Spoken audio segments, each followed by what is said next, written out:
Tuloy natin. The reflecting identity in the purpose.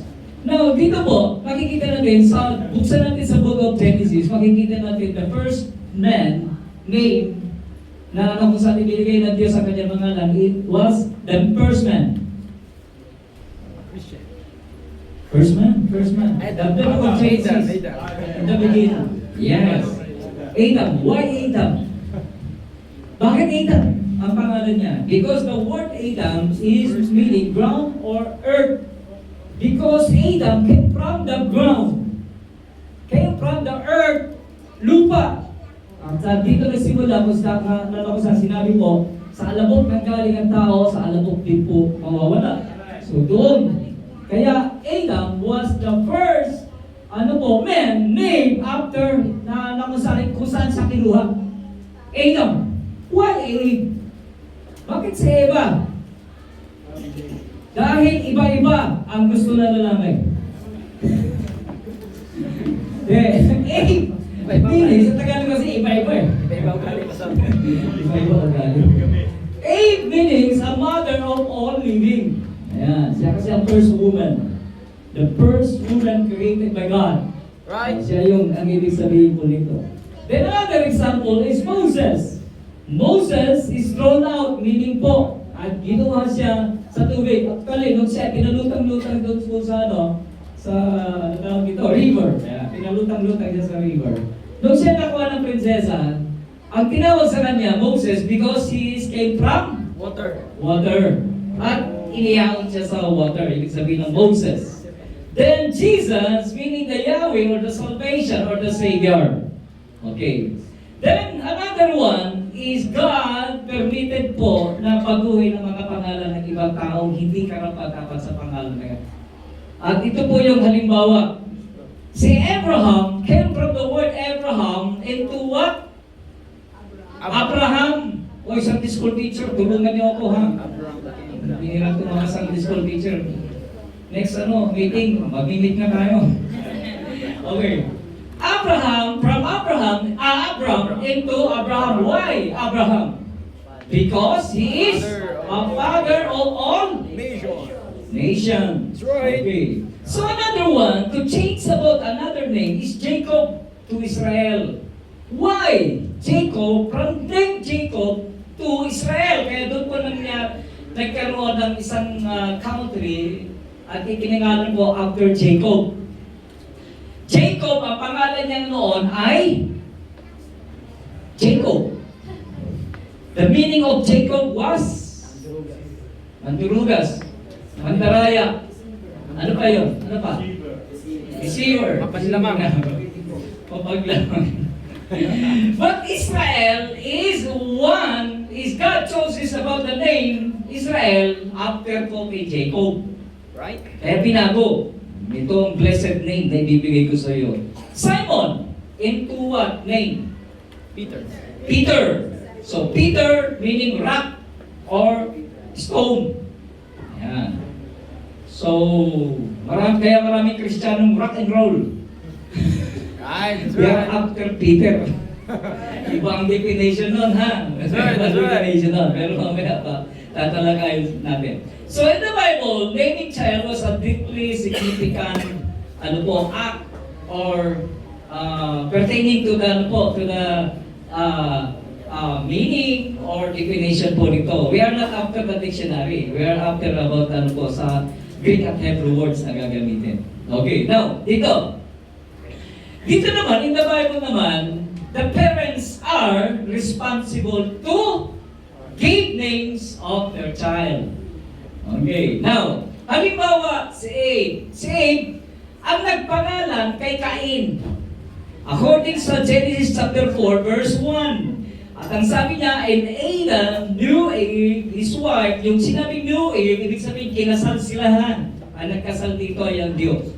And 30 years, and begot a son, his own likeness, and after his is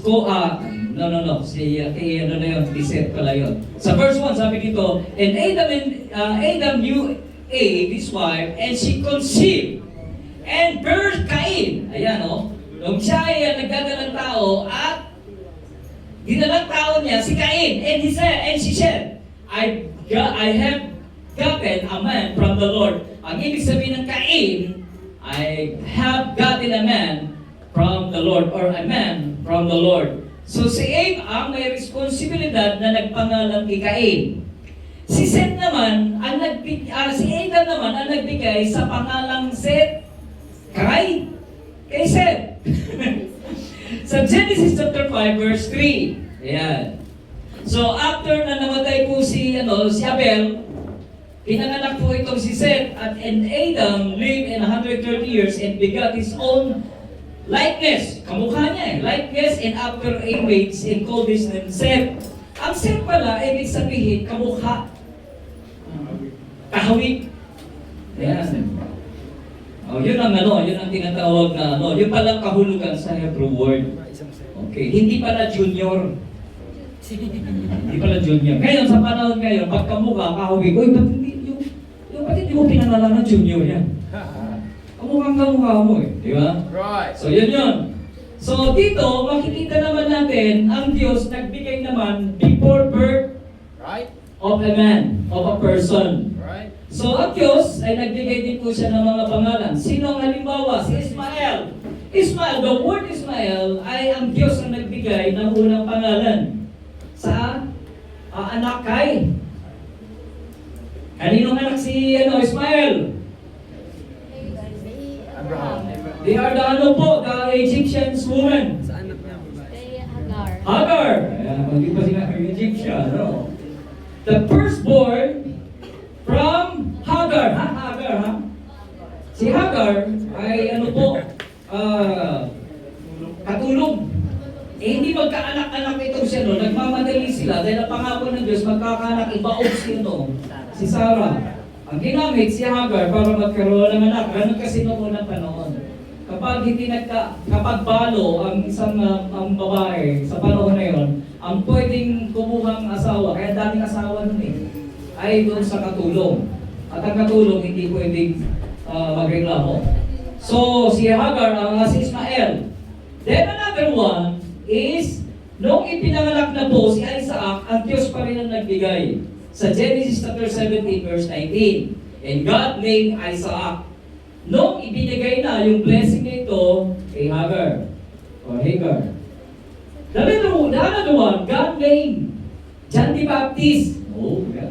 Baptist tayo God named John the Baptist. Kay Zechariah and Elizabeth. Papaliwanag ko yung John the Baptist. God named John the Baptist. Okay, sa book of Luke, chapter 1, verse 13. Right. And God named Jesus. Nung ibinigay po ito kay Mary and kay Joseph sa Luke chapter 1, verse 31 and Matthew chapter 1, verse 21. So, unang ipinanganak si John the Baptist kaysa kay Jesus. Mas matanda. But today, we're going to discuss about the Christian. The name Christian was not given by Jesus. The name Christian was not name or after given by God. Even the apostles, the disciples, they are not given the name Christian sa kasalukuyan ngayon. Kailan ba pinanganak ang Christian? Sino nagbigay ng salitang Christian na until now ay dala-dala natin ang pangalang Christian? Balikan natin ang Acts chapter 11 verse 26. At ang sabi nito, and when they had found him, they brought him into the Antioch. And it came to pass the whole year of the assembled together with the church, the congregation, the people like this one, ay sila po ay nagkatipon-tipon, and the disciples, not the disciple, but the disciples were called Christians with S first, and then the Antioch. Meaning lahat sila tinawag na Christians. Walang hindi tinawag na Christian. Why? Because Christian is a very insulting words from them. Right. To the unbelievers, it is a word of insulting. It is a word of yung bang ibig sabihin, pinagtatawanan sa panahon ngayon. At ito ay parang kinakahiya nila. Noon, ang unbeliever ang nagbibigay ng ano po, mga kahihiyan na nakakahiya ka, Christian ka. Pero ngayon, iba na, baliktad. Ang nakakahiya na ngayon, ang nahihiya ng tawaging Christian ay ang Christian mismo. Dati proud sila at hindi nila ni-rebuke other people. Just call me disciple. At hindi nila ni-rebuke. Ngayon, ay dinideny ng mga Christian na they are a Christian. Baliktad sa panahon ngayon. But the question, who are Christians? And what is a Christian? Yun ang ating alamin. Now, many people claim to be a Christian. The reason na sila po ay Kristiyano, because, number one reason, I am a Christian because I am not a Muslim. Di ba? Kapag Muslim ka, hindi ka Christian. That's right. Automatic. So another reason, I am a Christian because my parents are Christian. Christians. That's right. I am a Christian because I am a member of the Christian church. It's busy. The reason why that I am a Christian because I am a disciple. Take note the word, I am a disciple who has been saved and baptized in the name of God. That is the reason why you are a Christian. The word Christian ay hindi ko na tinignan kay Webster.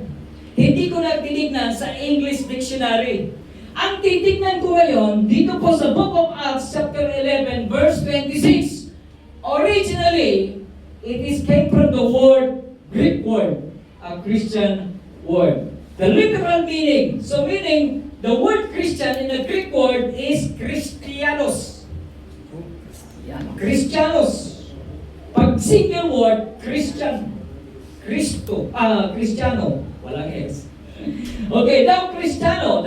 So the word is built into two parts. Okay, sa two part ito po nabuo. Why? Kung bakit po ito nabubuo ang word Christian. The word Christian, meaning Christos, the Greek word, it is translation from the Greek which means anointed. At kinuha nila ito sa word Christ. And iyan, I-A-N, na ang ibig sabihin po nito is belonging to. Belonging to, or part of it, is the part of this unit. So yun ang ibig sabihin ng literal meaning po from the Greek word. Hindi ito sa kay Webster, hindi ito kay kanino man. Doon natin kinuha. So the biblical concept, ito, tingnan na natin. Wala. Next po. Ayan. Binanggit ko na yan. The next one, sabi po nito, the biblical concept of Christian. Ito na ha. Dahil kinuha natin ang definition na ito from the Greek word, i-define natin ngayon into three part kung anong ibig sabihin ng konsepto bilang ikay tinawag na isang Kristiyano. Number one, it is an imitator of Christ. Kapag sinabi pong belonging to, or you are a part of this unit, ang ibig sabihin po nito, number one, you are imitator of Christ. Why? Kaya tinawag sila, binansagan sila ng Christian, because ginagaya ng mga disipulo ang pamumuhay ng Panginoong Hesus at ipinapakita nila that they are belong to Christ. Ini-expose nila kung ano yung tingnan nyo ha. Alam nyo, ito mga Christian, mga disipulo noong unang panahon, maingat nilang pinapakita ang buhay nila at kapag nakikita nila si Kristo sa buhay nila. Kaya tinawag silang Christian. Tama? Right. Katulad yan, halimbawa, nagsalita ka ng Bisaya. Pag Bisaya ka, nagsalita ka ng Bisaya, anong tingin sa iyo ng tao pag Bisaya? Ha? Guapo. Bisaya, good. Tinuod lagi, Bisaya. Diba? Okay, so ibig sabihin, ang kinikilos mo, ginagaya mo. Ang kung kanino ka nabibilang. Ganon din po, another one, that Christian is a new creation. In-identify na-identify ito ni Apostle Paul sa 2 Corinthians 5:17. Ano sabi dito? Therefore, if any man be in Christ, he is a new creature. So meaning, na-identify na ito mga disipulo, uy, mga binagong buhay. Uy, ang mga tao ito, Kristiyano, dahil sila ay dating manginginom, hindi na sila uminginom. Ultimo tubig. Hindi, alak lang ha. Alak. So dito po, nakikita. Then, the last one na kung saan ma-identify that they're a Christian, they are the disciple. Ibig sabihin ko nito, they are the student, a follower of the Lord Jesus Christ. Disciple, meaning a student. They are na-educate sila o natututo sila sa nagtuturo sa kanila. At doon nakita, ay, ito, turo to ng Panginoon ah. Yun ang identification. That is the word, identification, clearly identified from the word Christian into the Greek word na binanggit po natin. So, naintindihan mga kapatid? So, meaning, being a Christian is defined the deeply meaning or spiritual reality rather than just a religious identity. Okay. So, meaning, ibig sabihin, ang Kristiyano po ay malalim na kahulugan na kapag ito ay binabasa, hindi po religious ang makikita, kundi ang Kristo ang makikita sa buhay.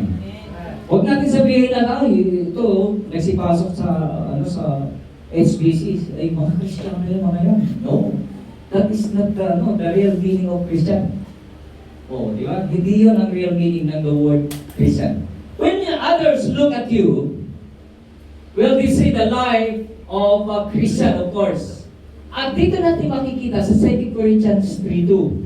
Sabi ulit ni Apostle Paul, ye are our epistles. Ito ha, tandaan nyo ito ha. Written in our hearts, known and read of all men. That's right. Ito ha, tingnan nyo ha. Why? Sapagkat na-identify ang mga disipulo na Christian dahil sa mga unbeliever. Nakilala sila because of the unbeliever. Right. Hindi po kapwa Kristiyano nagbigay ng pangalan para sila itawagin mga Kristiyano. Right. No, the word ye are our epistle. Ito. Kapag ito po, epistle, meaning, there was something to recommendation, a letter recommendation from the highest authority. But today, he claiming, ito yung si Apostle Paul, that he gave us the recommendation that if you're a Christian, there is something written on your name as a Christian. So meaning, you are my letter of recommendation, sabi po ni Apostle Paul. No need to expose, no need to getting or making about yung tarpaulin that I am a Christian. But there is that you are my epistle. Written in my heart. The word written in my heart, it is the transformation of a Christian from a life of unbeliever into life of light. Or faith. So yun po. And the last part na sinabi dito, known and read of all men. Pag sinabi po known and read of all men, physically letter can only be read by the person holding it. Halimbawa, itong Bible. Hawak-hawak mo ito. Kasi, ang tinitignan nila dito, binabasa. Kapag nagbabasa ka, word for word, babasahin nila. Pero dito, binabasa nila yung buhay mo. Right. Yung buhay mo. Ano nga ba ang buhay nito? Right. Sabihin nila, ang bihira, pag nakapustora ka, ganyan kang itsura, ayan, ganito. At lumabas ka dyan, sabihin nila, ay, may meeting to. May meeting, gano'n. So, mayroong identification ang pagiging Kristiyano. At mahalaga po sa bawat Kristiyano. Okay. Mayroon bang nagsabi sa iyo, alam niyo mo accidentally, nung isang beses, ay mayroong, tawag dito, kumausap sa akin. At alam niyo, nung kausap ako, sabi niya, hinahanap ko po kayo, sir. Sabi niya, bakit po? Kasi po, nababasa ko yung mga notes niya na sinisend niya po sa San Francisco, Barangay San Francisco, sa kanilang grupo. At kilala pala kayo dito sa barangay, sabi. Nagtanong ko sa barangay, kilala rin po kayo ng mga ng konsyal at ang mga ano, at itinuro ko sa akin itong lugar. Sabi ko, bakit po kayo napag-uwi? Kasi po, ako po ay ano po, naghahanap po ng Christian. Sabi ko, anong klase Christian? Christian group po. At sa tingin ko po sa pag-uusap po natin, pastor po ba kayo? Kasi hindi ako nagpapakilala ng pastor. Kasi sir lang na nilalagay ko po doon. Identify ako sa sir. Pero sila, pag habang tinitignan nila ako, binabasa nila ako, at tinitignan nilang way ng ano ko, sabi nila, pastor kayo, ano? Sabi niya, pastor kayo. Kaya yung iba, nagugulat ako, tawagin ako pastor. Di ba? Meron nga isa doon na alam ko saan, hinire ko as pamangkin ni Deacon. Alam mo, sa pangalan ko, pinapautang siya. Hindi lang 2 tindahan, 3 tindahan, pinapautang siya. At ang gamit-gamit niya, pangalan ko, isipin mo, pangalan ko lang, pwede ka na magpao, pwede ka na mautang. Pwede ka na mamutang. Kasi nung nag-imbestiga na ako, sabi ko, bakit niyo po pinautang? Sabi ko, sir, kasi sabi ko, nagtatrabaho sa inyo. At ang sabi niyo po, tauhan niyo po daw. Kaya pinautang ko po. Pinautang niyo. Ginamit lang ang pangalan ko, utang na. Ba't niyo po pinautang? Paano po yan? Wala na po siya. Paano niyo po sisingilin? Sabi niya, yun nga po sir paano kaya itong utang? Kung binigyan niyo ako ng approval na, sige po, pahirapin niya yung pero ang pahirap niyo lang, bigas at ulam. Kaso lang ang listahan na nandun, anak sigarilyo, hindi ko babayaran yan. Never ang pastor na nagpainom. At kasi ganito kapag isang kapatid mo, kahit tatay ko tatay ko, nung buhay pa ang tatay ko. Kaya nasig yun Sabi ng tatay ko, pwede naman ng allowance. Sabi ko naman, niyo po ba? Sabi niya, ilang isang beses, binigyan ko. Nung nagbigay ako, binili niya ng alak at sigarilyo. Nahuli ko. Sabi ko, tayo, ang pera ng pastor, hindi ko pinangbibili ng alak at sigarilyo. Hindi na po ako magbibigay. Kung gusto niyo pong magbigay ako, ay bigas at grocery ang bibigay ko sa inyo. Pero pera, hindi na po. Ako sabi niya, ang damot mo naman anak. Sabi ko, hindi po ako madamot tayo.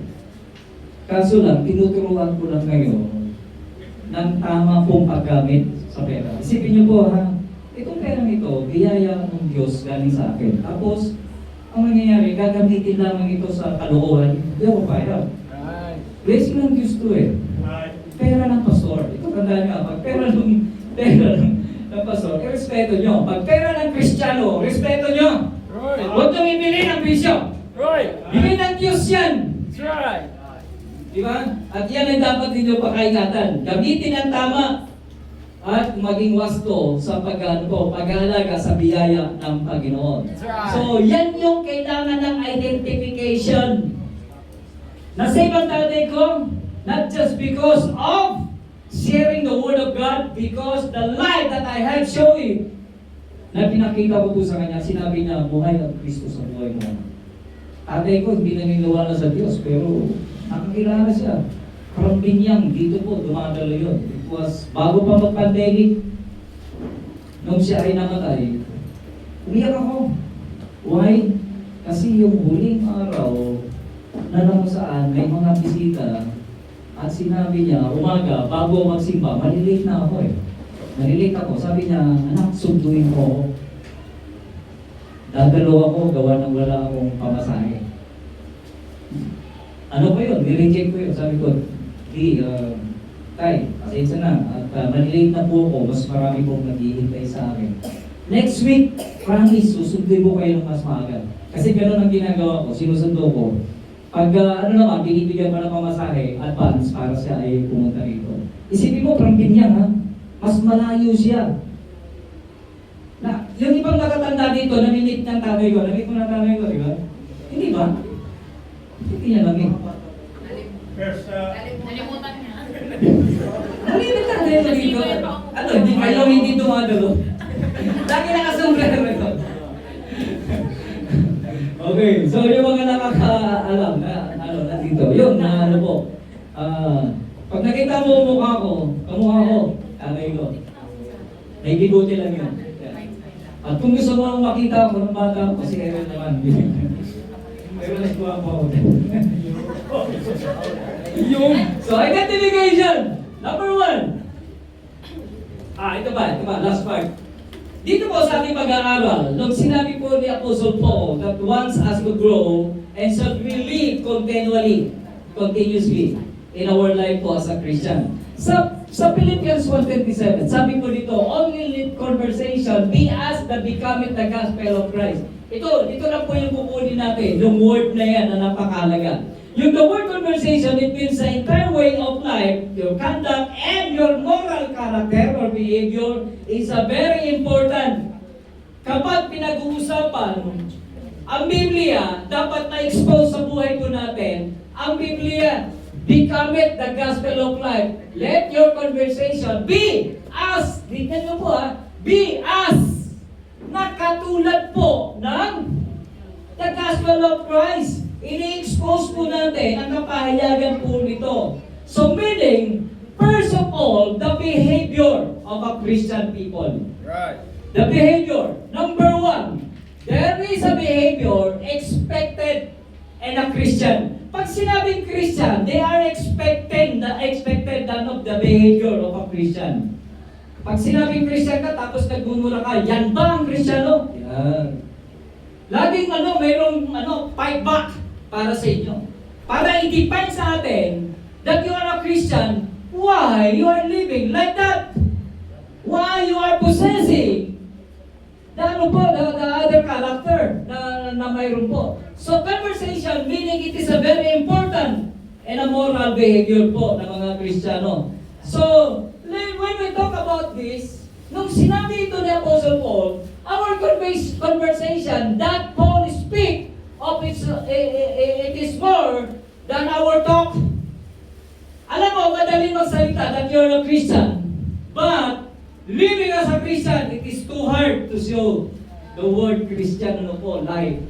When we speak of our walk is louder than our talk.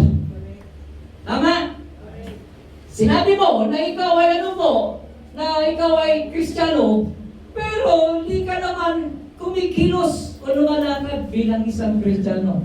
If we speak of our manners and behavior, our manners and behavior are more noisy than our talk. Ayan. Ito naman, di ba? Halos magkakasunod lang yan. So dito makikita, who are you as a Christian? Possessing the word Christian people, the Christian behavior, then, mas maingay pa na kung saan ang pinapakita mo sa iyong sinasabi, yung kinikilos mo. It is not what the Christians say, but how to interpret. So we talk more than we take action. So dito, mga Kristiyano, minsan, mas maingay, mas paano mo tayo kung sinasabi nga natin na tayo ay Kristiyano. Pero, interpretation being a Christian. Interpret mo, sige, show me that you're a Christian, show me your life as a Christian. Kristiyano ka, ipakita mo sa akin ang pagiging Kristiyano. Di ba? Yun ang isang pagpuprove. Action is the best than saying. Action ay mas mainam pa po kaysa sa mga sa ating mga sinasabi. So Paul says that there is a certain expectation of people lives of a Christian. Now, it is a behavior, we are talking about the behavior of being a Christian. It is a behavior that is appropriate for a Christian. Ano nga ba yung sinasabi natin na na siyang magkakaroon ng impact po pag pinag-uusapan po about the Christian Christian life. So ano yung appropriate ko ng behavior po nito? Number 1, it is speak about our life as a citizens of heaven. Okay. So dito, pinapakita that we are pertaining to heaven, we are going to walk into heavenly things in our way. So dito, makikita natin, kung ikaw ay anak ng Diyos, pupunta ka ng langit, mabuhay ka ng isang makalangit na buhay. Sa Philippians 3:20, sabi nito, for our conversation is in what? Heaven. Right. Heaven. So, ibig sabihin, ano po, ang pagiging citizenship natin, o citizenship natin ay makalangit. Correct. You are living as ano po, alam natin na tayo po, na Kristiyano, mamuhay tayo ng isang buhay Kristiyano. Another thing, Christian are in this world, but they are not of this world. Ito, mabigat. Lahat tayo nakatungtong sa lupa. Right? Right. Nakatungtong pa kayo sa langit? Okay ha? Yung isa, nakatungtong, ito na tayo, nakatungtong tayo sa langit, sa lupa, pero hindi tayo mamuhay na makamundo o makalupa. Sabi nito, sa John 15:19, if ye were of the world, ito yun, nakatungtong tayo sa lupa ha, the world would love his own, but because you are not of the world, but I have chosen you out of the world, therefore the world hated you. Ito ang problema ng mga mananampalataya. Nakatungtong sa lupa, namumuhay ng lupa. Di ba? Pero ang Kristiyano, nakatungtong ka man sa lupa, mamuhay kang makalangit. That's right. Mamuhay kang isang Kristiyano. Because ito yung isang bagay na kailangan po, but we are the stranger and pilgrims of this world. And the last one, ito yung sinasabi po natin, that you are strangers and the pilgrims of this world. So behavior, ito is a behavior that becomes a Christian. So dito, tignan natin, yung the word becometh the gospel of Christ. Ibig sabihin ng becometh, you are carrying the name of a Christian. Is it worthy to carry the Christian name? Yung sinabi nito, becometh the gospel of Christ, karapat-dapat ba nating dala-dala talaga natin? Mayroon ka bang kapasidad, o mayroon ka bang, o karapat-dapat ka bang tawaging Kristiyano? Yan. Karapat-dapat ba na tawagin kang Kristiyano? Kaya siguro yung iba ay magpapakilala ng Kristiyano, Baptist sila eh. Hindi ako Christian, Baptist ako. Sapagkat si Kristo ay binautismo ni John the Baptist. At si John at si Kristo ay Baptist dahil nagbautismo sa kanya ay Baptist. Therefore, I am a Baptist. Wala naman nakalagay doon sa Bible na sinabi nito, tawagin si Kristo Baptist because nag-baptist. The word da, Jesus, John, da, hindi sinabing is the Baptist. Da, ibig sabihin, authority, he carried about the word authority from God. He is the only one to carry the as a baptizer. Yun lang.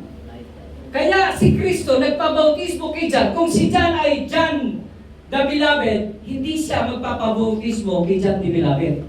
Because he is not the baptizer. Correct. Dalawang klaseng John ha. The John the disciple, the one is John the Beloved, and he is not authorized to baptize the Lord Jesus Christ. John the Baptist is the only one person, the prophet, the last prophet, that can carry the authority as a baptizer from God. Kaya siya lang. Ganon. Diba? So, yun yung isang dahilan. So, Baptist is not came from John the word Baptist. Kaya kung kailan tayo naging Baptist, gawa ng tayo yung rebaptizer. Ayan. Rebaptizer. Ayan ang history. Anabaptist. Anabaptist is meaning rebaptizer. Hanggang sa nawala yung Ana, natira Baptist. Kaya hanggang ngayon, tinagurian tayo ng Baptist. It was 16th century na nangyari po, the first Baptist po na nasimulan, natawagin po tayo. From Christian group into the Baptist name na na tinawag po sa atin. Bansag din po yun yung pagkatawag sa atin as a Baptist. So, another thing, number 2, there is a battle experienced by a Christian. Tingnan niyo po sabi na po Sir Paul sa Philippians 1:28, and if nothing terrified by your adversaries, which is to them the evident token of perdition, but to you of salvation and that of Christ. So meaning, makikita natin na there is a word that terrified by your adversaries. Dito po, makikita natin dito na minsan, ang Kristiyano, para sumasubukan na ikaw ay Kristiyano, darating ang tinatawag na terrified by your adversaries. Ayan. Alam mo si Satanas, tignan nyo ang 1 Peter 5:8, ano sabi nyo? Be sober, be vigilant. Because of what? Our adversary, ano ba yan? Be sober, be vigilant. And adversary, the devil, is like a lion, roaring, walking, sige. Buksan mo na nga. Mahirap tumanda, ano? First, Peter 5:8. 5:8. Okay, ano po sabi doon? Okay. Okay, sabi dito, be sober, be vigilant, because your adversary, the devil, as a roaring lion, walking about seeking whom he may devour. Now, yung sinabi dito ni Peter, mayroon tayong kaaway, and this is not verified by our adversaries. The adversaries is like a roaring lion. At ito yung pagkahanap kung paano isang Kristiyano ay matisod, masira, at hindi na mamuhay bilang isang Kristiyano. Kaya sabi dito, terrified means not to be scared into your enemies, not to be, nothing to fear to your enemies. That's right. But let us take what the definition of a Christian. There is the opposition behind the word Christian, our adversary. At yan ang ating pong dapat haharapin at malalaman. Verse 29, tingnan natin. Sa Philippians 1:29, sabi dito, for unto you it is given the behalf of Christ, not only to believe on Him, but also to suffer for His sake. Kaya nga idinugtong po yan eh. Para matis ang inyong Christianity, na pagiging Christian nyo po, kailangan darating siyang inyong kalaban. Expected nyo na yan. Ibabalik kasi, ganito ha, nung tayo ay niligtas sa Book of Genesis, sabi ng Panginoon, nilikha tayo na malinis, walang kasalanan. Right. At dahil ng kasalanan, sabi doon sa Romans 5:12, pumasok ang kasalanan dahil kay Adam, at pumasok ang kasalanan, lumayo tayo sa Diyos. Humiwalay tayo sa Diyos.